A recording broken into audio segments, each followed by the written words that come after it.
Aê! Estamos ao vivo em mais um programa Guia do Cinéfilo, esse programa maravilhoso que faz os meus dias serem fantásticos. Estava até conversando com a nossa convidada aqui, que a gente tem vidas paralelas, né? Quando chega de noite a gente só fala de cinema, minha vida muda. Eu não preciso ficar tomando 500 milhões de cafés, as pessoas enchendo meu saco pelo telefone toda hora. É e-mail de não sei o que, aprova isso aqui. Ah, olha esse código de COBOL, olha esse Java. Eu não, agora eu só falo de cinema. É a coisa mais maravilhosa que existe na minha vida. Estou muito honrado. Hoje vamos receber aqui a Ana Paula Souza, que eu já vou apresentá-la para você com um textinho, para vocês com um textinho que eu fiz aqui. E a gente vai começar o nosso super papo. Quem já está aqui no nosso chat? Ó, ele, o rei das críticas cinematográficas, o homem que dá poucas entrevistas, ele dá menos entrevistas do que o Wagner Moura, do que outros grandes artistas. Alisson Oliveira, o grande pesquisador crítico de cinema lá do CineWeb, meu querido amigo Ali. O Ana, eu nunca vi o Ali pessoalmente, mas sou amigo dele há anos. Você acredita nisso, Ana? Ele é só um avatar, ele não existe. Você não Ele não sabia? existe. Eu acho que Alisson Oliveira ele não existe. Eu acredito muito nessa teoria. Ele não quer vir aqui. Eu falei para ele que ele vai ser o convidado número 100, mas mesmo assim ele tá fugindo de mim. Mas não tem problema não, que eu vou chegar lá e vou Usa seus convencer aí. códigos aí, quem sabe, né? Vou hackear o computador dele e falar assim, você só vai escrever alguma crítica quando você for lá no programa. Mas tá tranquilo, Ali. Um beijo para você, meu querido amigo. Fique à vontade, mande suas perguntas aí também para Ana, que a gente tenta colocar aqui na nossa pauta. Vamos começar. Nossa convidada de hoje, ela é jornalista, doutora em Sociologia pela Unicamp, faculdade que eu adoro, e mestre em Indústrias Culturais e Criativas pela King's College. Escreve há 2 décadas sobre cinema, políticas públicas de cultura e mercado de artes, além de entretenimento. Tem reportagens e análises publicadas nos principais veículos do país. Na Folha, no Globo, Valor Econômico, na revista Piauí. E ela é editora de cultura lá na Carta Capital. Ana, muito obrigado pela presença, por você ter disponibilizado um tempinho para falar com a gente. Bem-vindo aqui ao nosso programa. Tudo bem com você? Tudo bem, obrigada, Rafael, pelo convite. Vai ser divertido, Ana. Não fica com, não fica com. Eu vi que você estava meio assim, mas relaxa que vai ser super tranquilo. O pessoal adora. Ó, não, todo mundo adora. Aqui já tivemos já personalidades deste universo. O Jean Thomas Bernardini, o Olha, francês mais o Jean! brasileiro. O Jean já esteve aqui. Conversamos assim de uma maneira, um francês unhol, né? Um portunhol, não, um dialeto que ele inventou lá. Eu quase mandei batatas fritas no iFood para ele lá, porque ele adora batata frita. Meu querido amigo Jean Thomas Bernardini, uma figuraça. Figuraça. Eu trabalhei no Reserva Cultural durante alguns anos, e o Jean, ele é uma figura. A gente conversar de futebol e cinema, Ana. Era só isso. Ele fala assim: eu não sei se eu te pago para você trabalhar comigo no cinema ou se é para a gente ficar conversando de futebol. Ele falava assim comigo, toda hora, o Olympique de Marselha e a seleção da França. Grande Jean Thomas Bernardini, meu querido amigo. Grande amigo. Mas vamos lá, Ana. Seguinte, como é que foi o seu início na sua carreira aí no jornalismo? Eu queria saber quando é que você bateu no peito e falou assim, vou escrever, vou pesquisar sobre cinema. E se você sempre teve o apoio da sua família em todas as todos os campos assim profissionais que você embarcou. Conta pra gente. Eu decidi que queria ser jornalista criança. Não sei direito por quê, porque na minha casa nunca teve jornal, nunca teve revista. Venho de uma família simples, mas eu sempre gostei muito de escrever, gostava muito de ler. E aí, eu tive uma professora de português na escola que um dia falou assim na classe: Ai, eu fui professora do Carlos Nascimento, que era a repórter da TV Globo. Eu era criança, Carlos Nascimento, eu adoro, Dona Cristina era o nome dela. Daí essa professora, nesse dia, por coincidência, me perguntou: e você, já sabe o que você vai querer ser? Aí eu falei assim: jornalista. E aí ela falou: nossa, você pode ser uma ótima jornalista. E a partir disso, Rafael, juro, eu comecei a dizer que eu queria ser jornalista. Mas eu não sabia direito o que fazia um jornalista, eu só intuía. Só que, como toda vez que eu falava que eu queria ser jornalista, as pessoas achavam que eu podia muito ser jornalista, botei isso na cabeça. Eu fui criada sem pai, tinha um irmão mais velho que achava assim que jornalismo eu ia, nossa, nunca de dizer que eu não quero ter um emprego e tal. Minha mãe também era contra, parecia que eu estava indo fazer alguma coisa muito revolucionária. Então, eles achavam que uma pessoa vindo da onde eu vim, assim, nunca ia conseguir ser jornalista. Bom, não mudei de ideia, prestei jornalismo e, e foi muito estranho, né? Porque quando eu entrei na faculdade, eu falei, nossa, talvez eles tivessem razão, porque eu era uma pessoa bem inculta. Então, eu não fui uma menina que cresceu assim, vendo filmes, lendo, eu até cresci, eu lia muito, mas lia totalmente sem critério, estudava em escola pública, pegava lá os livros que tinha na biblioteca, muita coleção Vagalume, Agatha Christie. Mas o que eu lembro, Rafael, é que assim, todos os filmes que eu vi na minha infância e na minha adolescência eu amei. Eu via os filmes e eu não conseguia parar de chorar. Então, tipo, consegui dinheiro para ir ver Sociedade dos Poetas Mortos no cinema. Passei uma semana chorando. Aí também consegui ver aquele Rain Man. Nossa, chorar. Mas enfim, o cinema era uma coisa assim que eu achava muito legal e tal. Mas quando entrei na faculdade, eu vi que eu não sabia nada de nada. Falei, gente, eu nunca vou poder ser jornalista, né? Mas arrumei um emprego. Eu estudei na Casper Libero, que ficava no quinto andar do prédio da Gazeta. Aí uma moça chegou na classe e falou assim: Nossa, descobri que tem uma rádio no primeiro andar e que eles estão contratando. Rádio escuta. Olha como eu sou jovem, rádio escuta. Rádio escuta, na verdade, foi pioneira de tudo que a internet faz hoje, né? Que é você ler as notícias dos outros e copiar, né? A rádio escuta ficava ouvindo a rádio Jovem Pan, não sei o que, copiava e falava no ar. Foi o início de tudo. Bom, desci lá na rádio, eu estava no fim do segundo ano de faculdade e a pessoa que me entrevistou era a Maria Elisa Porchat, e daí ela falou assim, por que você quer trabalhar assim? Aqui, você gosta de rádio? Eu falei, nossa, eu amo rádio. Nunca tinha ouvido rádio também, só música, só cantava. O fato é que entrei lá como rádio escuta com 19 anos. Então, meu primeiro emprego em jornalismo eu comecei em setembro de 1993, como rádio escuta da Rádio Trianon. Rapidamente fui sendo promovida lá da Rádio Escuta e virei repórter de polícia da Rádio Trianon. Depois eu mudei para a Rádio Bandeirantes e continuei sendo repórter de polícia.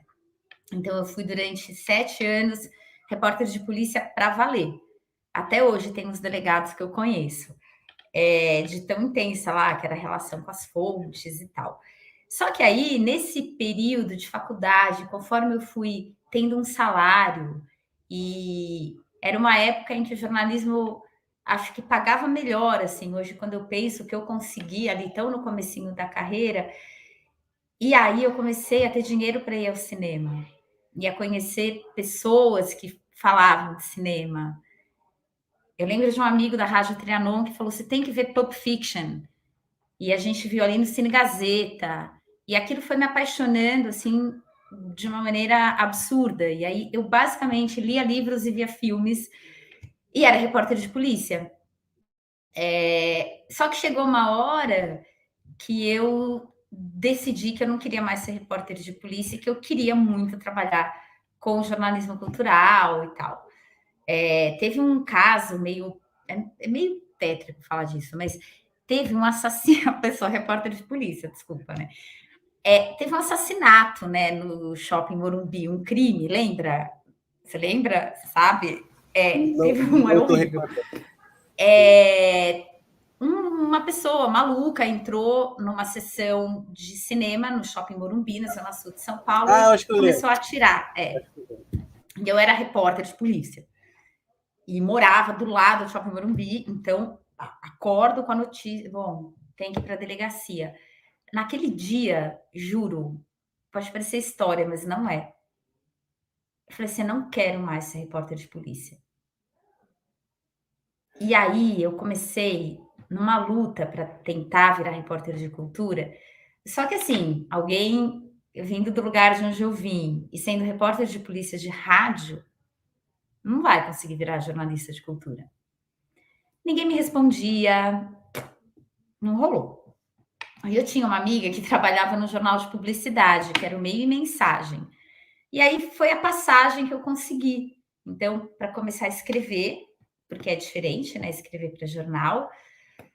E a partir do momento que eu fui para o Meio e Mensagem, eu comecei a, dentro do jornal, a cobrir um pouco a área de cinema ligada à publicidade. Mas então, por exemplo, eu entrevistei o Beto Brant, acho que foi a única vez que o Beto fez publicidade na vida dele. O Ale Abreu. Então, eu fui assim, me metendo um pouquinho, sabe? Eu fiz uma matéria sobre a Mostra Internacional de Cinema para o Meio e Mensagem. Então, a primeira vez que eu entrevistei a Renata e o Leon foi nesse jornal, no ano 2000. E aí, de novo, essa coisa de amigas, uma amiga falou assim, eles estão precisando de colaboradores de cultura na Carta Capital. Gente, nunca vão me deixar escrever na Carta Capital. Mas aí, de novo, a reportagem policial, eu descobri que o Hector Babenco ia fazer Carandiru. Provavelmente por ser um filme de cadeia, eu me senti à vontade de sugerir isso, porque eu frequentei muita cadeia, cobri muita rebelião, tomei muito gás lacrimogênio na cara. Conheço o cheiro de cadeia, sabe? Um cheiro até hoje, assim.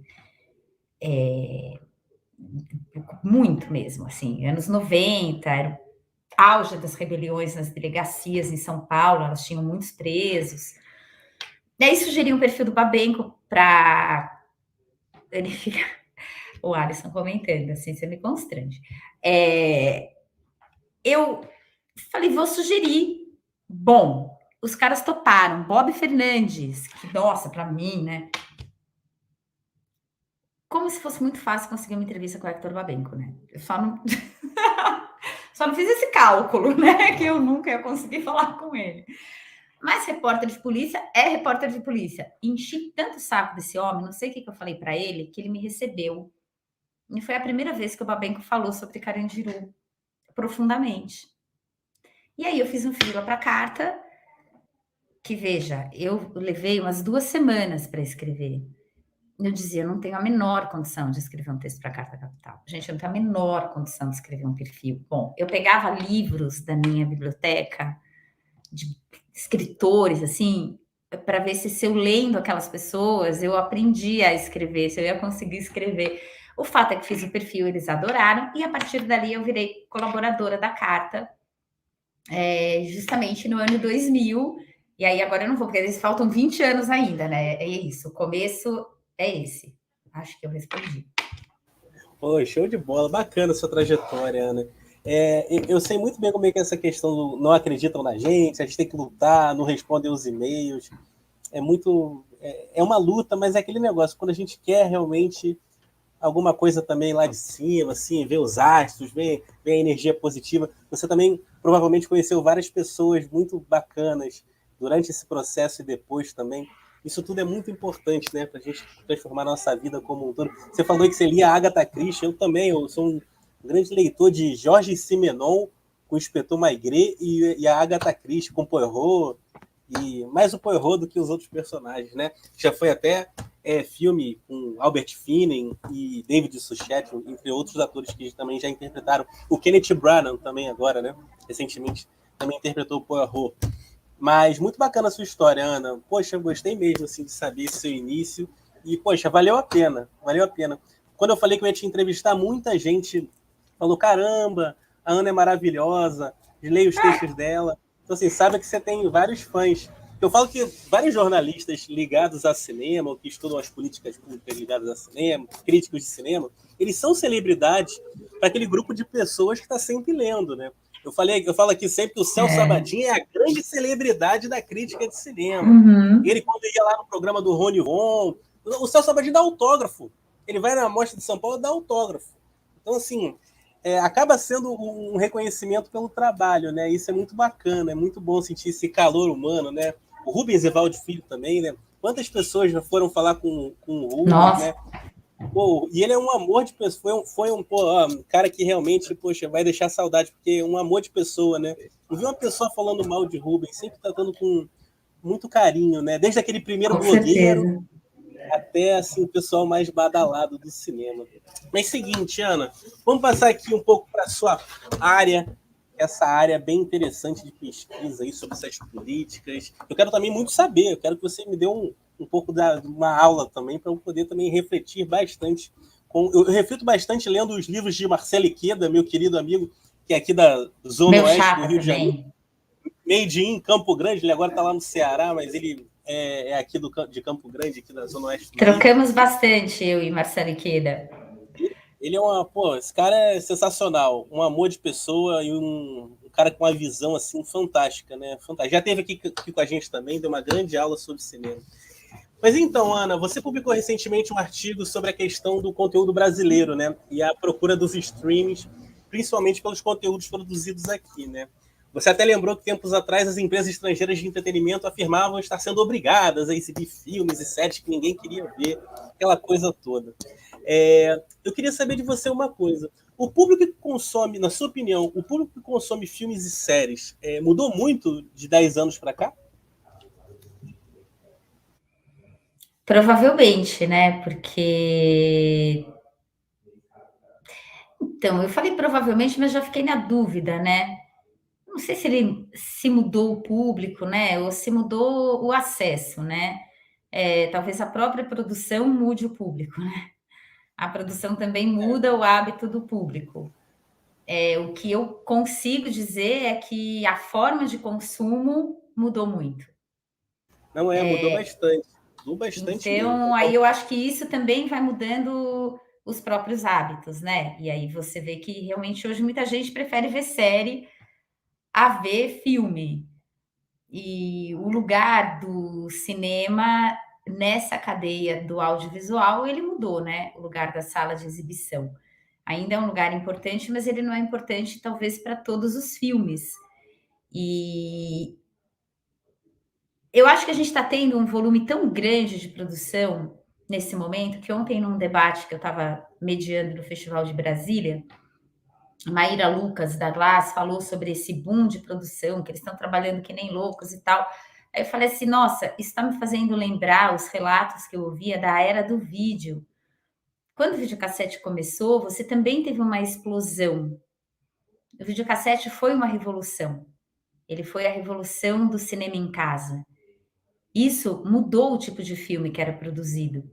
A própria história do cinema independente norte-americano, aquele que a gente amou tanto dos anos 90, ele é fruto do videocassete. Ele é fruto desse novo mercado. E eu acho que a gente está vivendo agora, Rafael, essa passagem, assim, a gente está vivendo um momento muito louco, né? Muito louco.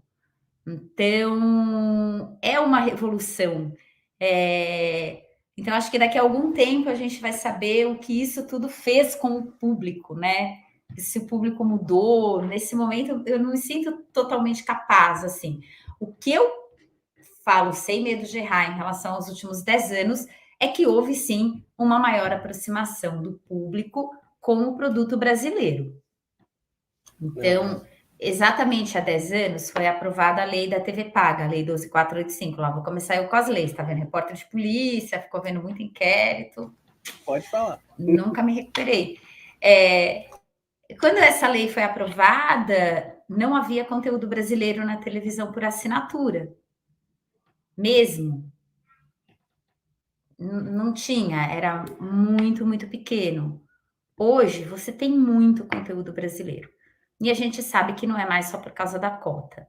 Então, sim, houve uma reaproximação do público com o cinema brasileiro.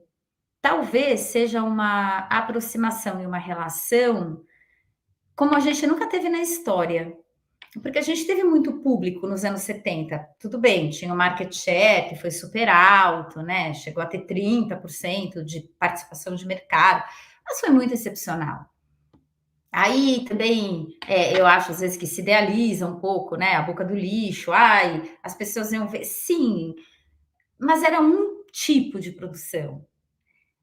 Eu não sei se em algum momento a gente teve tanta diversidade mesmo de produção brasileira. Então você tem gente vendo série brasileira, você tem variados perfis de pessoas vendo coisas brasileiras, porque existem de fato diferentes perfis de produções brasileiras, né? Então, acho que essa é uma mudança, sim, muito importante, né? Talvez por pensar demais em cinema brasileiro, essa é a mudança que eu consigo captar com segurança, muito mais do que essa das séries, que eu não acompanho esse mercado, assim. Então, para mim é um pouco mais difícil falar sobre isso, mas a forma, né? A forma de consumo e a questão da produção brasileira, acho que seriam assim os dois eixos principais de mudança que eu enxergo. Eu concordo plenamente. Quando eu trabalhei no mercado exibidor, tinha a questão da cota de tela, né? Tinha o cinema, tinha que reservar determinado. Era uma conta. Olha que eu sou ligado à área das exatas, Joana. Mas era uma conta que vinha publicada lá, acho que era o Cine que publicava, chegava lá para o cinema. Era uma conta muito complexa, muito complicada. Então, assim, obviamente eu tirava de letra, ia lá, fazia a conta mesmo, pegava o lápis, tinha que fazer uma conta, porque não era uma fórmula simples, eu nunca entendi aquela fórmula. Aí, dependendo de quantas salas você tinha, era uma conta, e aí você ia colocando Sim, toda a questão. E tinha muitas salas de cinema que realmente, para colocar filme nacional, era um negócio assim terrível. Eles ficavam desesperados. E essa conta matemática até era bom porque fazia com que os cinemas não exibissem só aquele blockbuster nacional, aquela comédia nacional que ia bombar. Também colocasse alguma coisa de independente, porque tinham que ser filmes diferentes em determinado ponto e tudo mais. Então, assim, eu acompanhei muito esse processo do campo do exibidor. Realmente, tinha uma coisa do... E essa é uma questão muito, muito...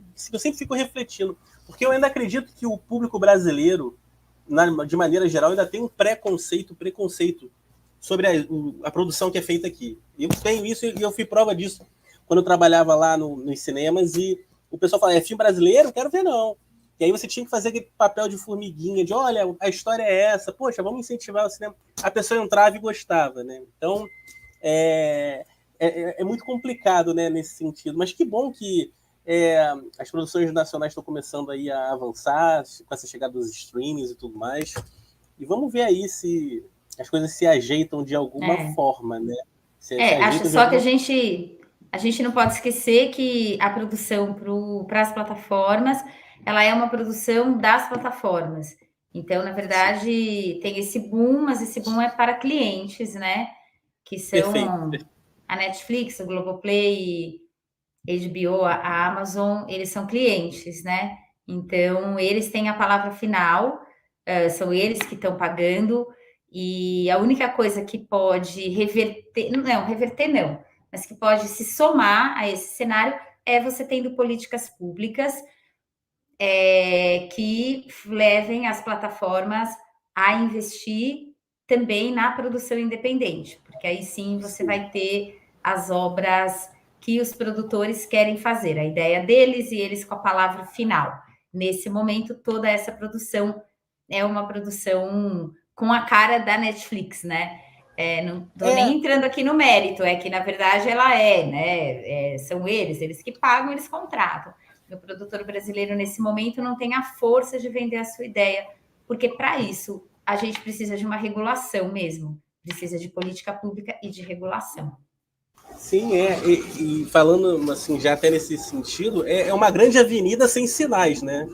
Não tem regulamentação, É vira isso uma mesmo. confusão, cada um interpreta da sua forma e, obviamente, tem muita gente se aproveitando disso, mas daqui a pouco espero que pavimentem a rua, né? Botem os sinais, né? Que as É o coisas começo também, né, Rafael? É começou confuso, tudo muito assim, rápido. Eu acho que ninguém esperava um avanço assim.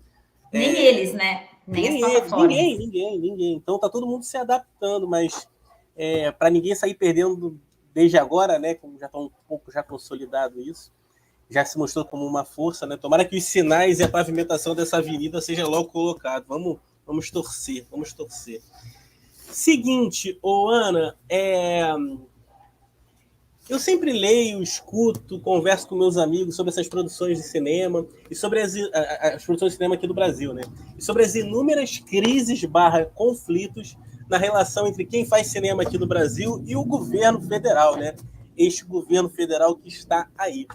Realmente só em um outro governo entrando para realmente as coisas melhorarem, Ana? Ou tem alguma solução que é possível fazer para melhorar aí essa relação? sempre conturbada, né? Toda semana tem uma notícia diferente, de até censura no meio, né? É uma doideira danada. O que você acha sobre isso, Ana?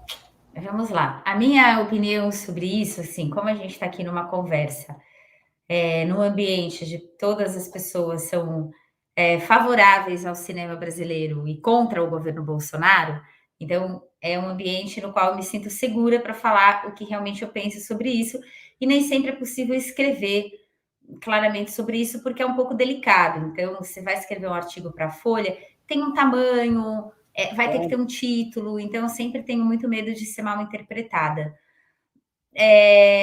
Vamos lá. O que aconteceu com o cinema brasileiro não é decorrência apenas do governo Bolsonaro. A crise da Ancine, ela antecede o governo Bolsonaro. E claro, com esse governo que tem um desejo de destruição, tudo se tornou muito mais complicado. Por que eu acho importante falar isso, Rafael? Certamente não é para poupar o Bolsonaro, né? Porque ele é impoupável, né? O cara é só porque a gente também não pode transformar o anterior num ideal irreal. Porque senão, quando a gente sair desse buraco sem fundo em que a gente está, a gente vai querer voltar para onde? Para 2011, para 2012? Não. Havia também muitos problemas nessa política. Então, não custa a gente lembrar que o começo da crise da Ancine se dá em abril de 2019 com um relatório do Tribunal de Contas da União que mostra que a Ancine não tinha concluído nenhuma prestação de contas dos projetos do FSA.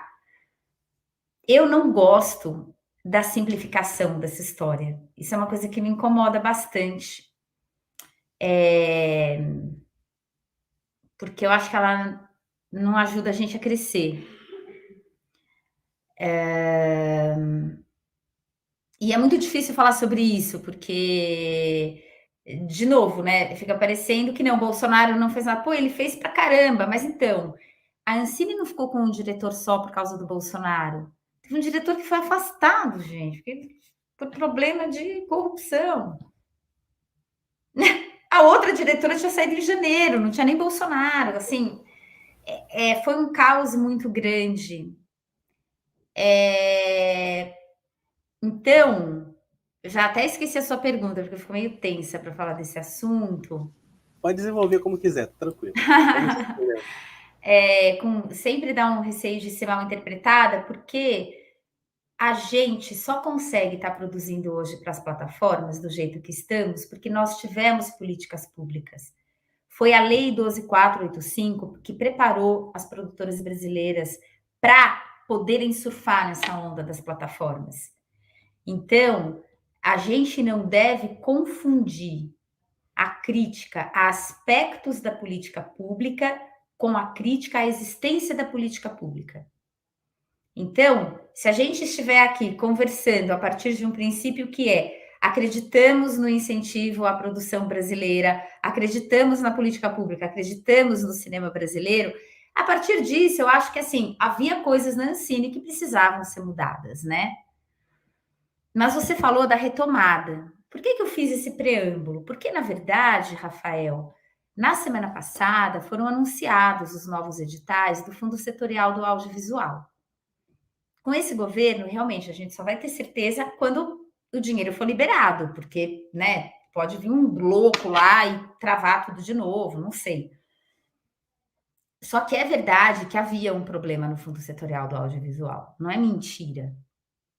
A forma como se manejou esse problema foi uma forma agressiva, uma forma com ausência de diálogo e uma forma que fez com que todos os produtores de cinema entrassem nesse discurso insuportável da tal da mamata, que não tem nada a ver com mamata.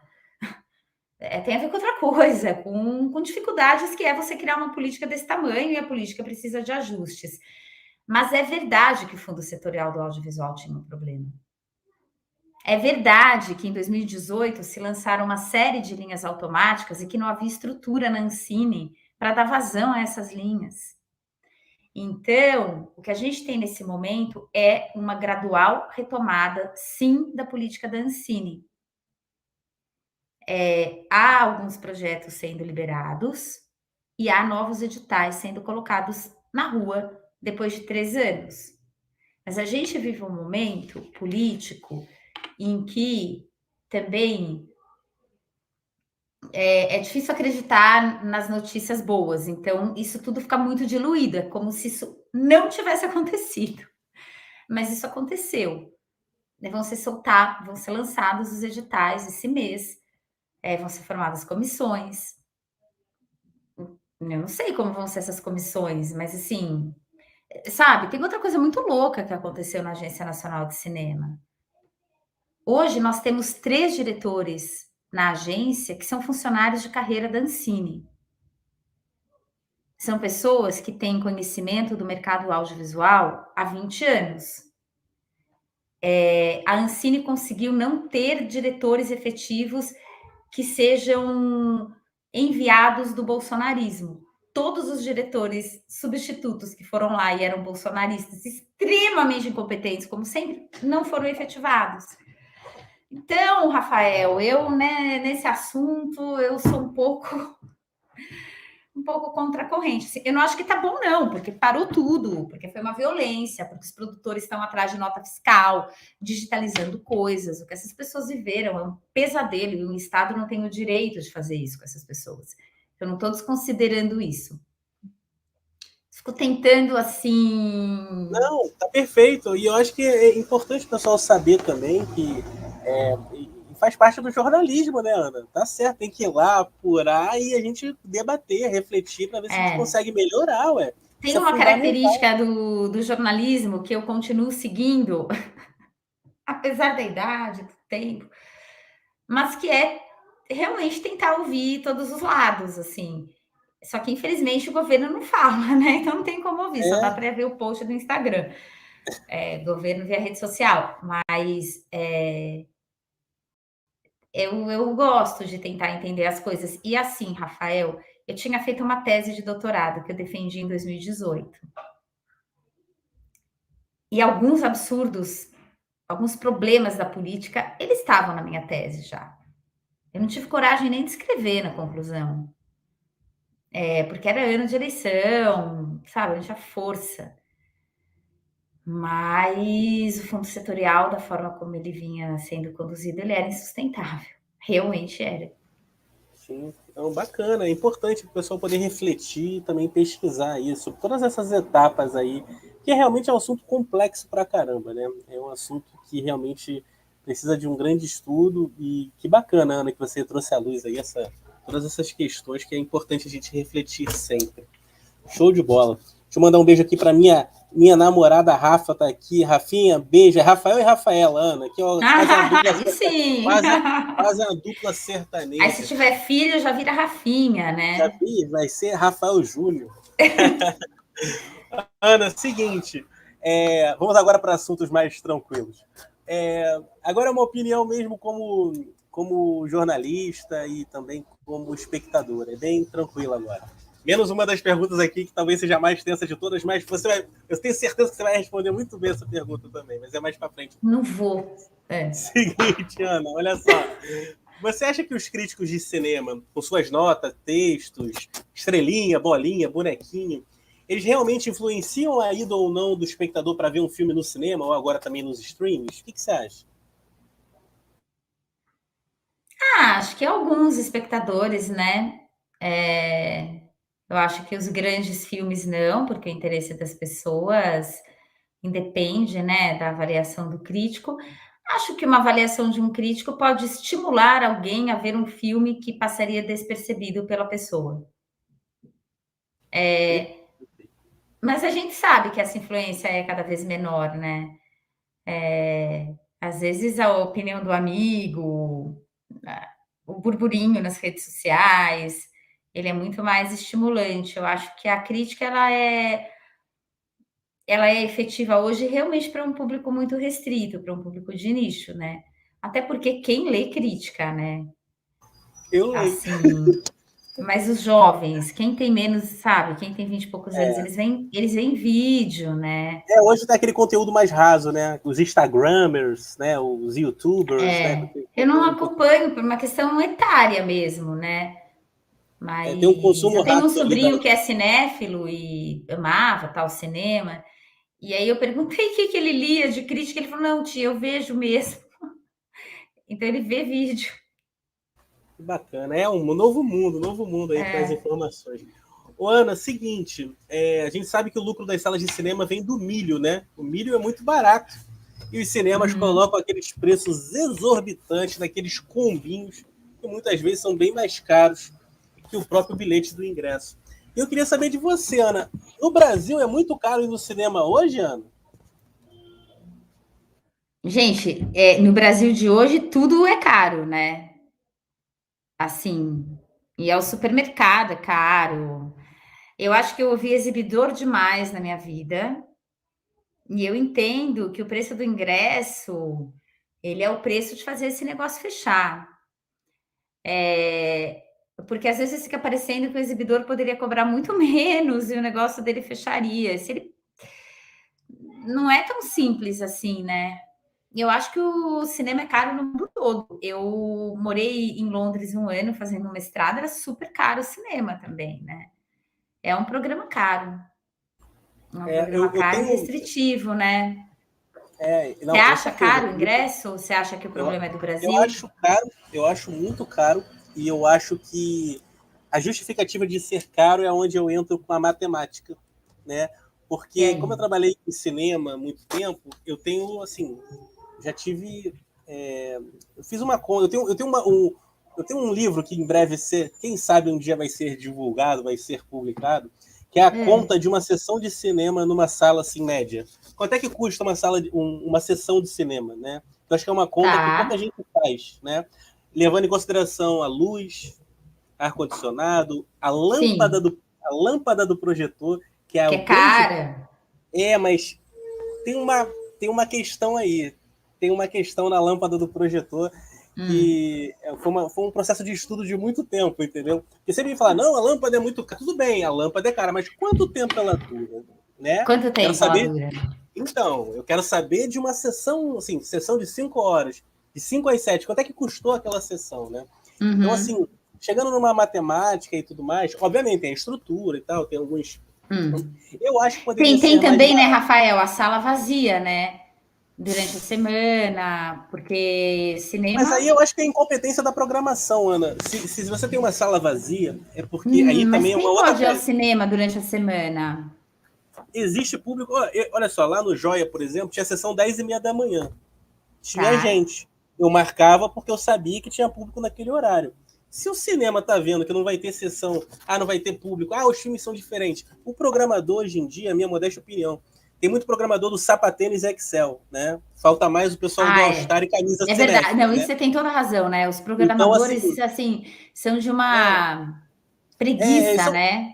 eles são administradores, eles podiam estar trabalhando com madeira, com outra coisa. Eles estão trabalhando com cinema. Então, o que Uhum. acontece? Às vezes não tem o approach, não tem o tete a tete, não tem o cara a cara com o público. Né? Para você conhecer seu público, você tem que estar presente. Mas o multiplex tem milhões de salas de cinema, não sei o que, mas você tem que ter pessoas na equipe para poder fazer esse approach, esse acompanhamento. Faltam pesquisas até para os próprios exibidores, para conhecerem melhor o seu público, né? E Eles tudo são mais. Então, assim, acomodados, né, Rafael? Fica muito, esperando ficaram muito. o filme da Disney, da Paramount lá e. Exatamente. E nem sempre é assim, Ana. Nem sempre é assim. Ainda mais agora em Uhum. tempos de pandemia, tudo tem que ser mais criativo, né? Dentro de uma sala de Não, cinema. nisso você tem toda a razão, né? Exibidor é muito preguiçoso, né? É muito preguiçoso, né? E eu falo isso. Já teve aqui o André Sturm, o Jean Tomás já teve aqui também, o Humberto Neiva do Itaú teve aqui também. Quem mais teve aqui? A Juliana Brita, programadora do Petras também. O Petras eu acho que é o melhor cinema. Se eu pudesse falar assim, quero o melhor cinema do Brasil, para mim é o Petra Belas Artes, porque eles conseguem fazer uma coisa muito criativa dentro da programação deles. Tem sempre eventos que eles conhecem muito. É o cinema que mais conhece o seu público. Não é o Tá. Cinemark, não é o. É a minha Você opinião, acha não é que a é minha. o Petra Belas É o Artes? Petra Belas Artes. E eu acho que se tivessem mais Petra Belas Artes pelo Brasil, eu acho que ia ser comprovado mais sim, claramente para todo mundo. Essa é a minha opinião, né? Mas, assim, eu acho que os exibidores são muito preguiçosos. Muito Uhum. preguiçosos.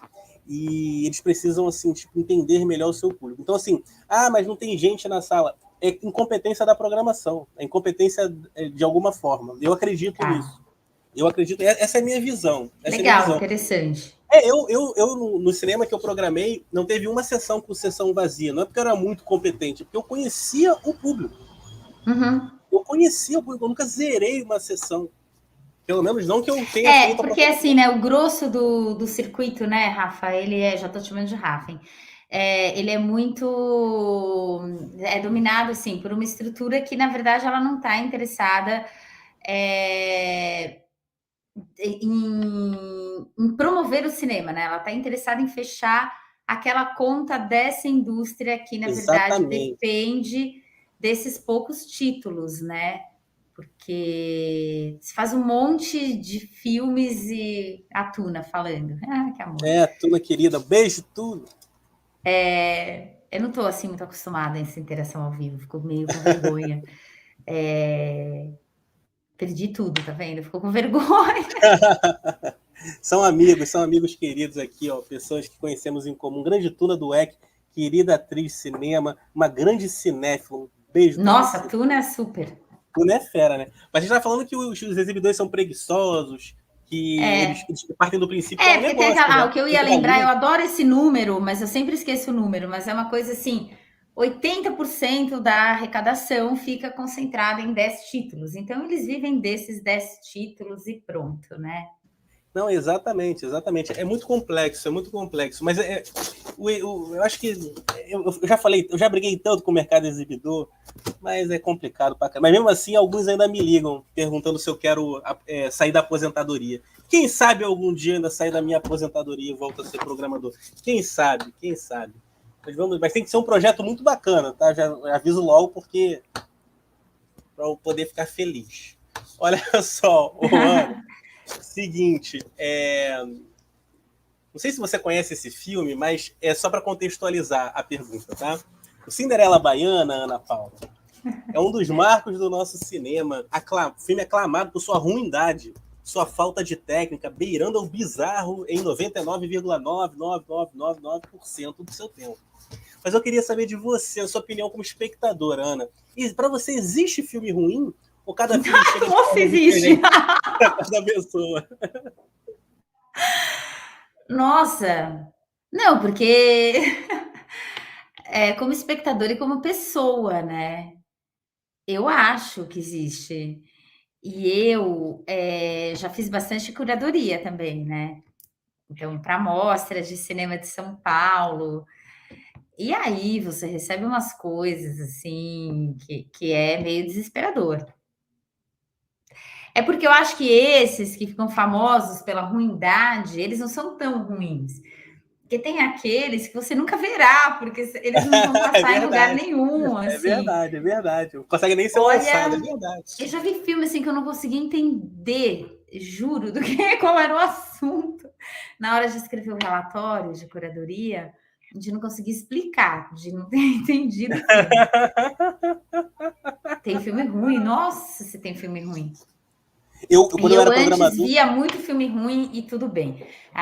Como eu te falei antes da gente estar no ar, aí depois que eu tive filho, gente, minha tolerância para filme ruim, né? Porque foi você fala complexo. assim, pô, você se recusa a jogar Cai Não Cai com a criança e depois vai gastar 2 horas vendo filme ruim, aí não pode, né? Quando eu era programador, o Joia, lá no em Copacabana, era um cinema muito pequenininho. Então, assim, a gente tinha uma sala, tinha 4, 5 sessões, às vezes 6, 7, às vezes eu inventava. Mas, assim, as pessoas procuravam, né? Procuravam muito. E eu sempre justificava por que o filme não entrou. Eu falava, no Joia só tem filme bom. No Joia só tem filme bom. A gente tem que ter eu tenho que pagar os funcionários com a excelência do Joia, que é uma Isso marca, né? aí, isso Então, aí. assim, é a doideira. Eu lembro uma vez que o Joia saiu na revista da Emirates como um dos cinemas independentes Que demais. mais legais, mais divertidos. Eu não lembro qual era a palavra, porque eu lembro que na tradução ficou estranho. Mais divertidos do mundo. E depois dessa notícia, eu lembro que teve um boom, assim, a gente ganhou o prêmio de melhor programação. Então, assim, Que teve um lindo. boom lá no Joia, um monte de gente apareceu. E aí tinha um banquinho na frente do cinema, que eu falava que era que nem o Carlos Alberto de Nóbrega, da Praça é Nossa. Eu ficava lá no meu banco, eu ficava lá lendo o jornal, aparecia o diretor famoso, o produtor famoso, o pessoal querendo conversar sobre cinema, sobre os filmes. Então a gente recebia uma média muito grande, mas a gente tinha que negar a maioria, infelizmente, né? Mas também a gente exibia várias coisas bem bacanas, várias relíquias maravilhosas que entravam, não só do Brasil, né, mas de todo o mundo. Era muito bonito ver fila no cinema. É a coisa que eu mais enchia meu coração sabe, de amor, de sentimento bom. É lindo, E né? olha, é maravilhoso. Na terça-feira eu entrevistei aqui a Ivonete Pinto, pesquisadora, professora também querida, Ivonete Pinto, Sim. e ela, eu estava lembrando com ela que a gente exibiu no Rio de Janeiro, foi a única sala que exibiu na primeira semana o Instinto Materno, um filme romeno, e a fila ia lá na porta, lá na Nossa Senhora de Copacabana, né? Para quem não conhece, é uma avenida muito importante aqui do Rio de Janeiro. Demais. Foi uma coisa linda. E na fila tinha Marília Pêra, Nelson Xavier. Então, assim, tinha um monte de gente famosa também na fila para ver o filme. E eu lembro da sessão com muito carinho, com muito amor também, entre outras tantas emblemáticas. Lindo. É lindo, é lindo. O cinema é muito divertido quando a gente faz com amor, né? Por isso que eu, às vezes, sou meio crítico com o programador do sapatênis e da planilha Excel, entendeu? O cara tem Você que tem se jogar, razão. tem que ser um negócio intenso, É. com coração, com alma, porque isso faz toda a diferença. E o público vai querer consumir o filme naquela tua sala, porque sabe que depois você pode conversar com a pessoa, tem um debate. Por isso que o Petras de Belas Artes é tão legal. Eles fazem isso tudo num liquidificador cultural muito interessante. Mas seguinte, Ana, a gente já está quase chegando aqui ao fim, ó, viu? Já tem 47 minutos, viu? Não te falei que passava rápido? Foi Super. rapidinho, viu? Agora temos uma perguntinha aqui e depois a gente passa para o Bumerangue Cinéfilo e a gente termina. Seguinte, Ana, o Tropa de Elite foi um dos mais badalados longas-metragens do nosso cinema nas últimas décadas, né? Lotadas as salas de cinema, tanto no 1 quanto no 2, né? E Uhum. parte do público aclamando o Capitão Nascimento, né? Aquele personagem brilhantemente interpretado pelo grande Wagner Moura. Inclusive, Ana, esse filme ganhou o prêmio lá em Berlim, um prêmio muito importante, né? Todo mundo que é cinéfilo aqui sabe, lá no Urso de Berlim, né? O Sim. Tropa de Elite 1 ganhou lá, das mãos do Costa Gravas. O Costa Gravas, pessoal, é um diretor, para quem não conhece, é um diretor de cinema muito famoso, que na maioria dos seus filmes tem uma temática de direitos humanos muito fortemente ligada a 90% de sua filmografia. A equação estava ficando um pouco complexa nesse sentido. Algumas pessoas, Ana, acham que esse filme, o Tropa de Elite, ele pode ter acendido uma chama fascista no povo brasileiro. Mas eu quero saber de você uma coisa. Você acha que o cinema tem o poder de influenciar o espectador para ideologias políticas? O que você acha? Difícil, né, essa pergunta. Ela é complexa.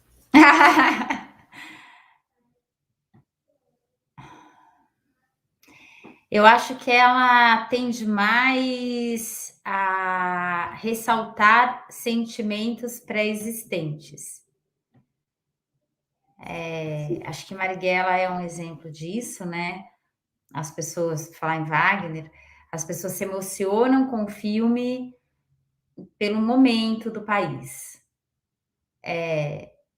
O sentimento que Tropa de Elite causou em algumas pessoas mostra isso, o sentimento delas. E eu acho que ao ver o seu sentimento espelhado na tela, você de alguma forma legitima esse sentimento. Então, eu não acho que vá mudar ninguém, mas eu acho que sim, pode dar força às sensações existentes. Coisas que estavam só dentro de você e o cinema as materializa aí pela própria força do cinema. Mas não sei se tem muito Não, sentido mas foi o muito que eu boa falei. resposta. É mais ou menos na linha do que eu penso também. Eu sempre faço essa pergunta aqui para todos os convidados e E cada um todo responde mundo de sua fala, ai, que forma. difícil. A pessoa fica meio assim. Tem gente até que teve, eu não vou falar o nome, a pessoa ficou até suando assim, mas conseguiu responder. Conseguiu. É porque as pessoas não estão esperando, né? Mas de alguma forma, não existe só o Tropa de Elite com questões nesse sentido. Existem outros filmes, mais de uma dezena de filmes que a gente poderia colocar até no mesmo contexto. É porque esse ficou um pouco mais claro por conta da situação política brasileira, né? Situação. Esse super, né? E também porque o Costa Gravas, que é um cara de direitos Nossa, você humanos, sabe, entregando o o filme. Rafael, Então, assim, tudo ficou. Diga, diga. desculpa ter te interrompido, Mas você sabe que eu estava na comissão, o raio da comissão que escolhe o filme representante do Brasil no Oscar. Ai, meu Deus, eu sou louco para ser uma No ano formiguinha. de Tropa de Elite. Eu E sou eu louco faço. para ficar dentro de uma formiguinha para saber o que vocês falam. E aí, simplesmente, Tropa de Elite não foi escolhido. Foi Eu escolhido o sei, ano em que os meus pais saíram de férias. eu sei. Mas é muito engraçado, porque várias pessoas já morreram, né? Porque tinha o Leon Kakov que morreu, o Hector Babenco que morreu. Eu já só lembro dos mortos da comissão. Mas foi uma coisa assim: Tropa de Elite mandou um DVD para a comissão na véspera da viagem para o Rio. Eu lembro que eu saí da revista, tive que ver o filme, aquele DVD, acordar às 5 horas da manhã no dia seguinte, e no próprio aeroporto, você assim, vocês gostam? Nossa, eu não gostei, eu também não. Foi muito engraçado, porque na verdade não teve assim uma discussão, uma polêmica, virou uma coisa meio. Foi super tranquila a discussão. Hoje acho que falar disso tantos anos depois, né? Não tem problema. Enfim, foi ali uma conversa. Beleza, o negócio é anunciado. Depois, as coisas que eu li, e uma que eu nunca vou esquecer, porque imagina, eu era a Zé Mané da comissão, né? Ninguém, não, tinha o Pedro Butcher, mas ele é bem menos Zé Mané que eu. Mas o resto era povo. E aí teve alguém que escreveu assim: não, e é evidente. Essa Ana Paula Souza, que óbvio, ninguém sabia quem era, ela trabalha na Carta Capital. Então, a razão para o filme não ter sido escolhido é que a gente queria proteger a imagem do Brasil no exterior, não mostrar a gravidade do governo Lula. Nossa. O pessoal foi Então eu tenho começando a esse fazer trauma pessoal do associações. Tropa de Elite, assim, desse episódio. Mas eu vou te falar, Ana, assim, eu tenho uma grande crítica em relação a essa, assim, as escolhas, né? Pelo menos aí das últimas 10, assim, pelo menos as 8, 9, assim, é muito complicado de entender como cinéfilo, como alguns filmes são escolhidos, né? Pensando em filme mesmo, até por ter chance, né, do filme ganhar ganhar o prêmio, né? Ficar lá perto de ganhar, pelo menos ser indicado lá no Entre os Cinco. Por mais que assim, a gente saiba que o Oscar é uma grande política, mas para o filme é muito importante também, né? Tá com aquele celular que foi pré-selecionado, etc e tal. Mas assim, eu queria ser uma formiguinha em muitas conversas. Não no ano de Tropa de Elite, não, que eu nem sabia dessa situação, mas de alguns outros aí, que, ó, eu tenho Mas você minhas vai ver que teorias. no fim as coisas às vezes são até mais simples. Parece que no ano de Aquários que não foi, né? Foi mais tenso. É complexo algumas coisas, é complexo pra caramba. Eu sei que eu vi o indicado desse ano e amei o filme. É do Ali, né? Do Ali Muritiba, né? Deserto Particular. O Ali é muito bacana, eu É adoro o lindo o Ferrugem, que é um filme. filme dele, o Ferrugem, eu adoro esse filme, acho um filme muito bacana. O Ali é um cara nota 1000 aí, tô tentando entrevistar ele, mas agora eu não vou conseguir até o Oscar passar, aí E ele depois eu tá vou rodando tentar. uma série para a Amazon, né, na Paraíba. Não, ele tá cheio de coisa para fazer aí, então, mas em breve eu espero. Ele participou até de um outro projeto que eu faço, que eu entrevistei mais de 550 cinéfilos no Brasil e no mundo. E aí o Ali Muritiba, o Kleber Mendonça Filho também participou, responderam lá o questionário, foi muito bacana. Tem vários diretores que responderam, e o Ali carinhosamente respondeu, foi bem bacana. Fiquei muito feliz que ele respondeu lá. Tá lá no Guia do Cinéfilo, pessoal, só procurarem lá. Seguinte, Ana, estamos terminando já aqui quase o nosso programa, mas agora as últimas perguntinhas. Lembra do De Frente com Gabi? Aquele programa da Marília? Que ela fazia uma pergunta, uma cor, entendeu? Aquela coisa toda. Então a gente vai fazer aqui e a gente termina o nosso Vamos programa. lá. Desde já te agradecendo. Desde já te agradecendo pela simpatia, pelo conteúdo, poxa, todo o amor e carinho que você vem respondendo minhas perguntas, tá, Ana? Muito obrigado mesmo, estou muito feliz que você participou. Vamos lá. Ana Paula Souza. O que mais incomoda uma jornalista? Nossa, a pessoa. Eu já fiquei irritada, né?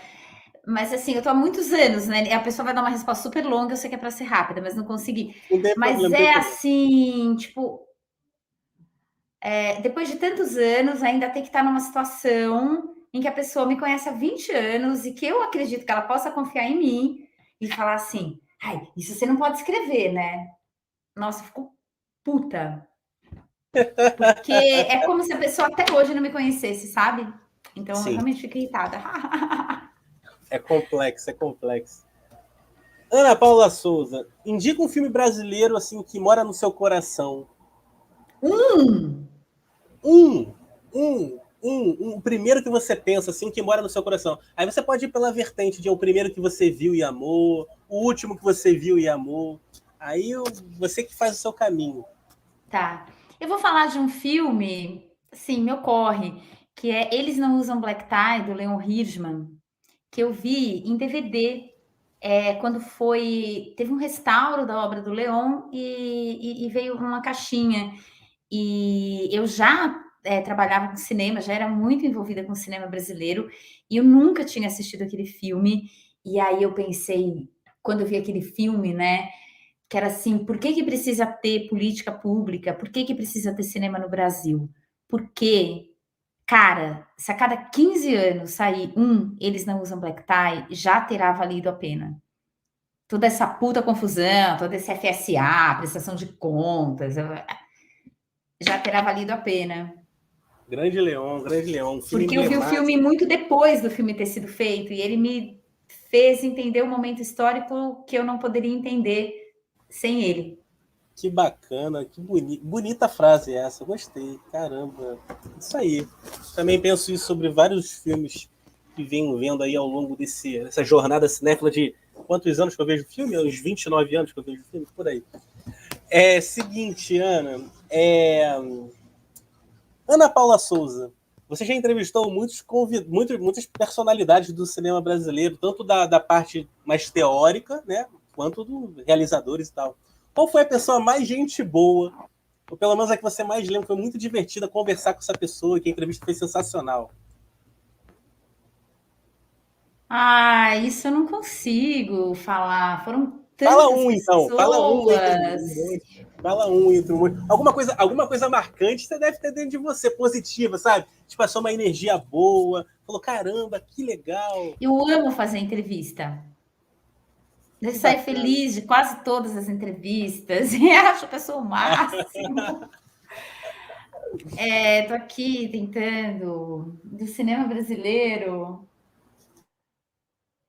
Nossa, a pessoa não consegue responder. Eu teria que fazer uma lista, juro, porque. Ai, sabe por que Cita que eu acho que eu alguns. não consigo Cita alguns. responder, Você quer citar Rafael? alguns? Quer citar É? alguns? Quer citar alguns ou não quer citar nenhum? Não tem problema. Sabe o que eu queria? Eu acho que eu vou falar. Tá, Por que que eu não consigo responder essa pergunta, né? tá bom. Porque faz 20 anos, assim, que as pessoas que fazem cinema no Brasil me ajudam a escrever, a falar, a pensar. Então, às vezes, eu acho que eu sou tantas dessas pessoas, sabe, misturadas.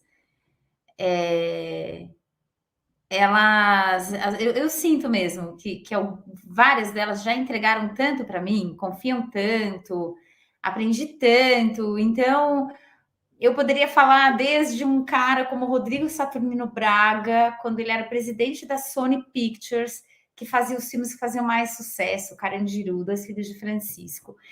Tinha uma paciência para falar comigo.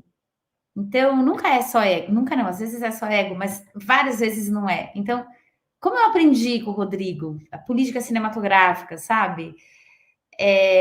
Mas tantas pessoas, aí tem os criadores, né? Os cineastas que super se entregam às vezes nas conversas. Mas acho que foram muitas mesmo, muita gente no cinema brasileiro, se for contar as horas que essas pessoas já gastaram comigo na vida delas, tem várias. Hoje mesmo eu te falei que eu tive uma conversa com o Fabiano Gulani, né? Nossa, há quantos anos o Fabiano de vez em quando me dá uma entrevista e é isso, Bacana. não consigo responder, não. Não tem problema não, mas é muito bacana você gostar de entrevistar, isso é importante, até porque a gente vai perceber isso no texto, né? Na linguagem que for usada, se for visual, se for escrita. É importante o entrevistador estar ali porque gosta e sair sempre bem da entrevista, é muito bacana. Eu já entrevistei algumas pessoas e não, assim, eu lembro de uma que não é do cinema brasileiro, mas do cinema internacional, que eu encontrei por acaso, que foi o Bill Pullman, o ator. E eu falei para Sim. ele assim, a primeira coisa que eu olhei para ele, eu falei: você é o presidente dos Estados Unidos. Ele deu uma risada. Ele deu uma risada por causa do Independence Day. Ele deu uma risada. E eu conversei com ele acho que uns 2, 3 minutos no Festival do Rio. Não foi uma entrevista, mas, cara, foi muito engraçado. Foi uma coisa emblemática, assim, que eu lembro até hoje. Falei, caramba, que figura, cara. Que figura. Bill Pullman, cara. Mas aqui no cinema brasileiro também, muita gente muita gente que gosta de cinema, né? E muita gente bacana, cara. Eu lembro de uma do Leandro Hassum. Eu não curto muito, às vezes, os filmes que ele faz, né? A maioria dos filmes que ele faz acaba não gostando. Mas ele é um cara que ama cinema pra dedéu. Você percebe isso em poucas palavras dele. Então, por isso que ele tem esse sucesso todo aí. É um cara iluminado, o Leandro Hassum. É um cara que ele gosta muito do... Ele entende como um todo o cinema, né? Desde o Isso é uma coisa que eu aprendi também, sabe? Uma coisa que eu aprendi ao longo dos anos, trabalhei muito tempo na Carta, depois fiquei muito tempo fora antes de ter voltado agora esse ano, mas no começo eu era muito assim, o cinema autoral, eu tinha muitas verdades. Nossa, hoje eu não tenho mais nenhuma, sabe? E conforme eu fui conhecendo as pessoas, assim, o amor que uma pessoa que faz um filme comercial, uma comédia que a gente acha ruim, dedica ao cinema, não necessariamente é menor do que a que faz um filme autoral. Então, hoje eu tenho assim um respeito muito grande por todas as pessoas que fazem cinema no Brasil, de verdade. Porque Eu também. assim, me cansou, aprendi, e eu que era que achava isso, mas assim, mas o cara faz comédia, é fácil. É facílimo. Nossa, vai, faz aí uma. Não, sério. E leva 3 milhões de pessoas ao cinema. Não é. É doideira, é doideira.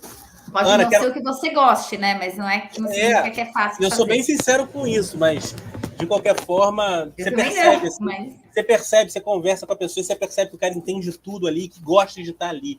Isso é muito bacana, isso para mim vale como uma grande verdade, que quebra muitos paradigmas ou qualquer pensamento aí que o pessoal pense por aí.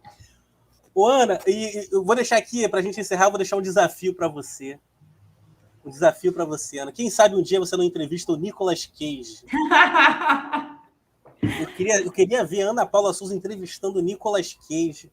Né? Entendeu? Olha, fica aí o desafio, Ana. Se você conseguir isso daí... Vou mandar uma solicitação de entrevista. Olha, Nicolas Cage é um cara que daria uma pauta muito bacana. Ô, Ana, muito obrigado pela presença. Estamos aqui encerrando o nosso programa de hoje. Podia ter aquela musiquinha do Jô Soares. Foi muito bacana. Eu fui péssima nesse negócio, não sei o que, com a Gabi, né? Porque eu não consigo responder nada. Relaxa, foi super tranquilo. Foi ótimo, adorei suas respostas, adorei como você desenvolveu. Você foi super clara e simples ao mesmo tempo. Muito obrigado. Vou refletir bastante, eu sempre revejo minhas entrevistas para refletir sobre essas questões, né? Isso é muito importante para mim também. Muito obrigado pela presença. Agradecer a Tuna, o Alisson, a Rafa, todo mundo que esteve por aí. Você que está vendo o offline, pessoal, tem as outras 69 entrevistas lá no nosso canal Guia do Cinéfilo. Tá? Tem também lá na TV Caeté. A semana que vem, só passar a agenda aqui, semana que vem a gente tem o Tom Leão aqui, crítico de cinema. Depois a gente tem o Marcelo Miranda, vai ser uma dobradinha na terça-feira. Na outra terça tem a Letícia Lassi e a Adriana Androvandi, tá bom?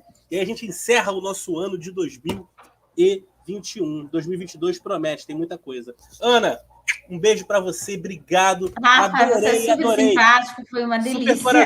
Super coração para você, Ana. Fica com Obrigada. Deus. Beijo, pessoal. Viva o cinema. Valeu.